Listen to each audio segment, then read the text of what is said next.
Hello viewers, welcome to education and job corner. আজকে আমি যে ফর্মটি নিয়ে আপনাদের সঙ্গে আলোচনা করব সেটি হলো form 17C part 1 account of votes recorded.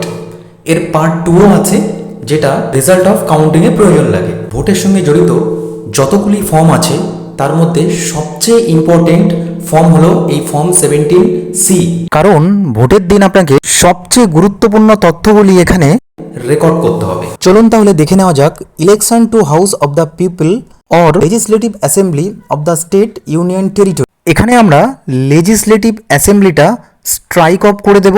এখানে অবশ্যই পশ্চিমবঙ্গে ভোট হলে ডব্লিউবি লিখতে হবে এবং এই জায়গাতে ফ্রম ড্যাশ কনস্টিটিউয়েন্সি আপনার লোকসভা কেন্দ্র নামটা এখানে মেনশন করতে হবে। আমি এখানে 150 যাদবপুর দিয়েছি এবং তারপরে দেখে নেব number and name of polling station. এখানে number of name of polling station মানে কোন পোলিং স্টেশনে আপনার ডিউটি পড়েছে সেটা অবশ্যই লিখতে হবে। এখানে আমি 98 Kalikapur free primary school room number 1 দিয়েছি। তারপর আরেকটি মোস্ট ইম্পর্টেন্ট বিষয় যেটি প্রথমেই আপনাকে লিখে রাখা দরকার, না হলে ফর্ম ফিল আপ করার সময় খুবই অসুবিধায় পড়ে যেতে হবে। যেমন কন্ট্রোল ইউনিটের নাম্বার এখানে আমি দিয়েছি, ব্যালট ইউনিটের নাম্বার এবং ভিভিপ্যাটের নাম্বার।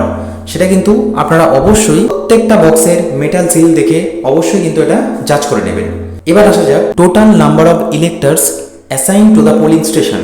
ওই পোলিং স্টেশনের জন্য কতগুলো ভোটার আপনার অ্যাসাইন করা হয়েছে।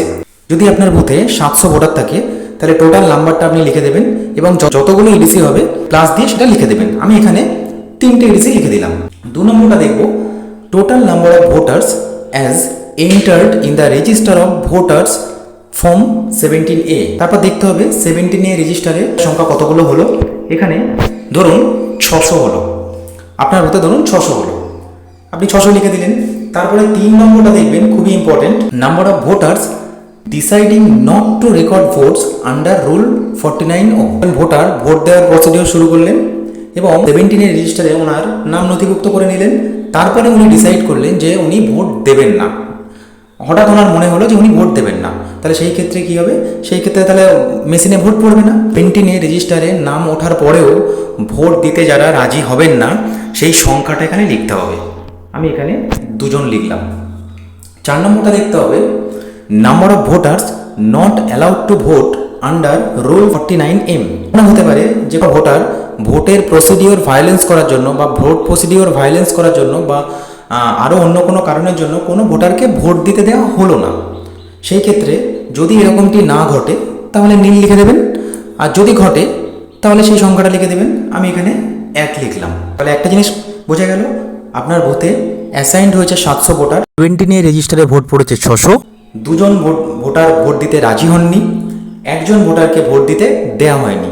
তাহলে হিসাবটা দাঁড়াচ্ছে 600 - 3, তাহলে 597 হচ্ছে।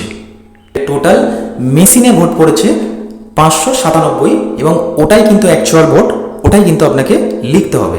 কারণ আপনাকে আরসিতে কিন্তু ইউনিটের সঙ্গে এই যে ফর্ম 17C পাঠাবেন, এই মেশিন সহ ফর্ম 17C একদমই কাউন্টিং টেবিলে চলে যাবে। সুতরাং কাউন্টিং টেবিলে কোনো রকম যাতে ভুলভাল না হয় তার জন্য কিন্তু আপনি অ্যাকচুয়াল ভোট মেশিনে যেটা পড়েছে অবশ্যই সেটা সবসময়ের জন্য লিখবেন। তারপরে দেখে নেব 5 নম্বরের 8 total number of test votes to be conducted. এখানে টেস্ট ভোটের বিষয়টা বলে নেওয়া যাক। ধরুন কোনো একজন ভোটার ভোট দিতে ঢুকেছেন, উনি ব্যালট ইউনিটের বাটন প্রেস করার পরে ভিভিপ্যাটে দেখছেন যে প্রার্থীকে উনি ভোট দিয়েছেন সেই প্রার্থীর স্লিপটা পড়েনি, অন্য কোনো প্রার্থীর স্লিপ পড়েছে। তো সেই ক্ষেত্রে উনি অভিযোগ জানাতে পারেন। এই ক্ষেত্রে যদি এরকম যদি কোনো পরিস্থিতি তৈরি হয় যে উনি অন্য কোনো প্রার্থীর ছবি দেখেছেন, সেই ক্ষেত্রে উনি চ্যালেঞ্জ করতে পারেন। তো সেই ক্ষেত্রে চ্যালেঞ্জ করার জন্য ওনাকে টেস্ট ভোট দেওয়ার ব্যবস্থা করতে হবে। ধরুন আপনার যদি এরকম পরিস্থিতি না তৈরি হয় তাহলে আপনি নীল লিখে দেবেন, আর যদি হয় তাহলে সেই সংখ্যাটা লিখবেন। আমি এখানে 1 লিখলাম। এখানে টোটাল নাম্বার থাকবে, টোটাল নাম্বারটা 1 যেহেতু একজনই যেহেতু হয়েছে তাই 1 লিখলাম। Serial number of elector in form 17A। একটা জিনিস বুঝতে হবে, সিরিয়াল নাম্বার অফ ইলেক্টর মানে ফর্ম 17A তে ওই উক্ত ভোটারের সিরিয়াল নাম্বার কত সেটা লিখতে হবে। এখানে আমি 233 লিখলাম। 5-এর বিটা দেখবেন, candidates for whom test vote cast, যে প্রার্থীর হয়ে টেস্ট ভোটটা উনি দিয়েছেন দ্বিতীয়বার, সেই প্রার্থীর ক্ষেত্রে মানে সিরিয়াল নাম্বারটা কটা। ধরুন আপনার বুথে যদি একজন প্রার্থীর এগেনস্টে টেস্ট ভোট হয় তাহলে সিরিয়াল নাম্বার 1 হবে। যদি এরকম 3টে টেস্ট ভোট হয় তাহলে সিরিয়াল নাম্বার পরপর 3টে হবে। তো এখানে একটা হয়েছে তাই একটা দিয়েছি, এবং সেই ক্ষেত্রে ক্যান্ডিডেটের নামও লিখতে হবে এবং নাম্বার অফ ভোটস কটা পড়েছে সেটা কিন্তু লিখে দিতে হবে। এখানে যেমন একটা পড়েছে, একটা দিলাম। এক্ষেত্রে একটা প্রশ্ন আপনাদের মাথায় আসতেই পারে, তো 233 নম্বরে উনি টেস্ট ভোট দিয়েছেন, মানে সিরিয়াল নাম্বার যেটি 17-এ রেজিস্টারে থাকবে, নিশ্চয়ই উনি যে আগের ভোটটি দিয়েছেন সেই আগের ভোটেরও নিশ্চয়ই সিরিয়াল নাম্বারটা একটা থাকবে 17-এর রেজিস্টারে। তো সেই সিরিয়াল নাম্বারটা অবশ্যই 232 হবে, কারণ 232-এর পরেই উনি টেস্ট ভোটে 233 দিয়েছেন। তো এখন প্রশ্ন আসতে পারে যে এখানে এই যে সিরিয়াল নাম্বার দেওয়া হয়েছে প্রার্থীর নামের এগেনস্টে, সুবিধা হলো যে এই যে প্রার্থীর এগেনস্টে যে একটা ভোট পড়েছে, নাম্বার অফ ভোটস এই যে একটা ভোট পড়েছে, এই ভোটটা কাউন্টিংয়ের সময় ওই প্রার্থীর এগেনস্টে এই যে একটা ভোট পড়েছে সেটা কিন্তু মাইনাস হবে, এটা কিন্তু মাথায় রাখবেন। Total number of votes recorded as per voting machine, একটু আগে আপনাদেরকে হিসাবটা দেখালাম, 600 - 3 597 হবে। ভোটিং মেশিনে কত ভোট রেকর্ডেড হয়েছে সেটা কিন্তু অ্যাকচুয়ালি এখানে লিখতে হবে। কেন 597 হচ্ছে আরেকবার দেখিয়ে দিই আপনাদেরকে। 3 নম্বর আর 4 নম্বরটা লক্ষ্য করবেন। 3 নম্বরটা বলেছিলাম 2জন ভোটার ভোট দিতে চাননি এবং 1জন ভোটারকে ভোট দিতে দেওয়া হয়নি। তাহলে 600টা যদি আপনার রেজিস্টারে নোট ডাউন থাকে তাহলে 600 থেকে এই 3 মাইনাস করলে 597 হচ্ছে। তার জন্যই কিন্তু 6 নম্বরে total number of votes recorded as per voting machine এখানে 597 লিখেছি। দেখুন 7 নম্বরে যেটি আছে, whether the total number of votes as শোন against item 6 ট্যালিস with the total number of votes as shown against item 2 minus number of voters deciding not to record votes as against item 3 minus number of voters as against item 4 2 minus 3 minus 4। তাহলে এটা বোঝা গেল 2 নম্বরের সঙ্গে 3 নম্বর এবং 4 নম্বর minus করে আপনার কি 597টা মিলে গেছে। আপনি যদি মিলে যায় তাহলে অবশ্যই ইয়েস ট্যালিস লিখবেন, একটু আগে যেটা দেখালাম। এরপর 8 নম্বরটা লক্ষ্য করবেন, number of voters to whom tendered ballot papers were issued under rule 49P। আপনার বুথে যদি কোনো টেন্ডার ভোট পড়ে তাহলে আপনি সেই সংখ্যাটা লিখবেন, যদি না পড়ে তাহলে নীল লিখবেন। এখানে আমি 2টো লিখেছি। নাম্বার অফ টেন্ডার্ড ব্যালট পেপার্স, এখানে টেন্ডার্ড ব্যালট পেপার্স যেটা প্রোভাইড করা হয় আরসি থেকে, সেখানে কিন্তু এই নাম্বারটা আপনাকে লিখতে হবে। এখানে সিরিয়াল নাম্বারটা লক্ষ্য করবেন, এখানে ফ্রম 00001 থেকে 200020, তার মানে 20টা টেন্ডার ব্যালট পেপার দেওয়া হয়েছে। এখানে 9-এর এ লক্ষ্য করলে দেখতে পাবেন রিসিপ্ট ফর ইউজ, ব্যবহারের জন্য 20টা পেয়েছি। Number B issue to electors, কটা ইস্যু করা হয়েছে, এখানে 2টো টেন্ডার ভোট হয়েছে তাই 2টো ইস্যু করা হয়েছে এবং সেই 2টো সিরিয়াল নাম্বার কিন্তু এই দিয়ে দেওয়া হয়েছে। সিরিয়াল নাম্বারটা অবশ্যই টেন্ডার ভোটের ক্ষেত্রে লাস্ট সিরিয়াল নাম্বার থেকে হয়, তাই 19 আর 20, মানে 20 প্রথমে তারপরে 19।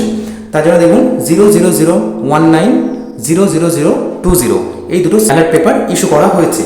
Number C not used and returned, কতগুলো ব্যবহার হয়নি এবং রিটার্ন যাচ্ছে কতগুলো, ফেরত যাবে কতগুলো, 18টা, 2টো ব্যবহার হলে অবশ্যই এটা বুঝতে পারলেন। 10 নম্বরে থাকছে account of paper seals. Account of paper সিলের ক্ষেত্রে প্রথমেই দেখে নেওয়া যাক paper seal supplied for used. ধরুন 3টে পেপার সিল প্রোভাইড করা হয়েছে আরসি থেকে। পেপার সিল মানে আপনারা জানেন যে গ্রিন পেপার সিল কন্ট্রোল ইউনিটের ইনার সেকশনে যেটা আপনাদেরকে সিল করতে হবে মক পোলের পর, সেই পেপার সিলের কথা বলা হয়েছে। ধরুন total number of paper seal 3টে দেওয়া হয়েছে। সিরিয়াল নাম্বার হচ্ছে A0001 থেকে A0003, 3টে দেওয়া হয়েছে। পেপার সিল কটা ব্যবহার করা হয়েছে, কোনো রকম ড্যামেজ ছাড়া একটাই ব্যবহার করা হয়েছে, তো এখানে আমি টোটাল নাম্বার 1 লিখে দিলাম। এবং এই সিরিয়াল নাম্বারটা যে A001 থেকে যে A003 পর্যন্ত 3টে পেপার সিল প্রোভাইড করা হয়েছে, আমি প্রথমটাই যথারীতি ব্যবহার করব, তাই A0001 সিরিয়াল নাম্বারের পেপার সিলটা ব্যবহার করলাম। 3 নম্বরটা দেখবেন যে unused paper seals return to returning officer, যেগুলো ব্যবহার হবে না, অব্যবহৃত পেপার সিলগুলো রিটার্ন করতে হবে আরসিতে। তার সংখ্যাটা হচ্ছে 2টো, একটা ব্যবহার করলে 2টো পড়ে থাকছে, তাই টোটাল নাম্বার 2টো লিখলাম। এবং তার সিরিয়াল নাম্বার দেখুন এখানে দিয়েছি যে A0002 থেকে A003, যথারীতি 2টো সিরিয়াল নাম্বারের পেপার সিল পড়ে থাকবে, সেই 2টোই আমি লিখেছি, কারণ A001 আমি ব্যবহার করেছি। 4 নম্বরটা লক্ষ্য করবেন, damaged paper seal if any. যদি কোনো পেপার সিল ড্যামেজ থাকে তাহলে ড্যামেজ হলে অবশ্যই লিখবেন কটা ড্যামেজ হয়েছে, আর না হলে লিখবেন না, এরকম নীল লিখে ছেড়ে দেবেন। তারপরে অবশ্যই পোল ডেট দেবেন এবং যে প্লেসে বা যে বুথে ভোট করাচ্ছেন সেই প্লেসের নামটা লিখবেন। অবশ্যই প্রিসাইডিং অফিসার তার সই করবেন। ধন্যবাদ।